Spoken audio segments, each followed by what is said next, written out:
বাঁচতে বন্ধু আমি বলছি আমার হাতটা কাইটা তাও আমার বাইর করেন। সকাল 9:30 ধ্বংসস্তূপের নিচ থেকে এভাবেই ভেসে আসছে বেঁচে থাকা হতভাগ্য অনেকের আর্তনাদ।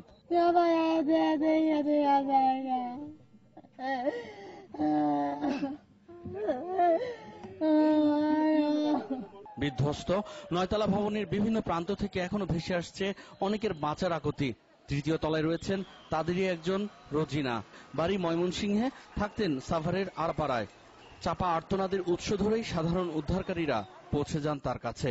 অন্ধকারে টর্চের আলোয় দেখা যায় তার পা, মৃদু কণ্ঠে ভেসে আসে বাঁচার আকুতি। আর কতক্ষণ এভাবে আকুতি জানাবেন রোজিনা? কিভাবে তাকে উদ্ধার করা যাবে তাও জানা নেই উদ্ধারকারীদের। তার হাতে ইনজেকশন দেওয়া হয়েছে, তার হাতটা অবশ করা আছে, কিন্তু তার শারীরিকভাবে সে সুস্থ আছে, তার বডি পিছনে আছে, বের করার জন্য অনেক আকুতি মিনতি করতেছে, কিন্তু তার হাতটা বেঁধে থাকার কারণে তাকে বের করা যাচ্ছে না।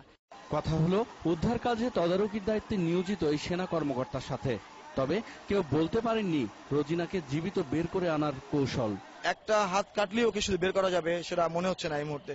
এবং যে বিমটার উপরে, বিমটার নিচে সে পড়ে আছে, সেই বিমটাকে যদি আমরা সরিয়ে ফেলি কোনোভাবে গ্রাইন্ডিং মেশিন দিয়ে, তাহলে পুরো ফ্লোরটা কলাপস করে ভিতরে যারা এখনো জীবিত আছে তারা সবাই মারা যাবে। সুতরাং এটা এই মুহূর্তে অত্যন্ত ঝুঁকিপূর্ণ এবং জটিল একটা সিদ্ধান্ত। রোজিনাকে বের করতে গেলে যে তাকে কেটে বের করতে হবে, আর যদি থেমে যায় প্রাণের স্পন্দন তবে আরো পরে লাশ হিসেবে উদ্ধার করা হবে, তাও ধ্বংসস্তূপ অপসারণের পর। অক্সিজেনের অভাব, তার উপর মৃতদেহের উৎকট দুর্গন্ধ, সব মিলিয়ে এক চরম অনিশ্চয়তা আর বিভীষিকার মধ্যে রয়েছেন জীবিতরা। ধ্বংসস্তূপের পাশে একটু কান পাতলেই শোনা যায় জীবিতদের বাঁচার আকুতি, কিন্তু অসহায়ভাবে আর্তনাদ শোনা ছাড়া করার নেই কিছু।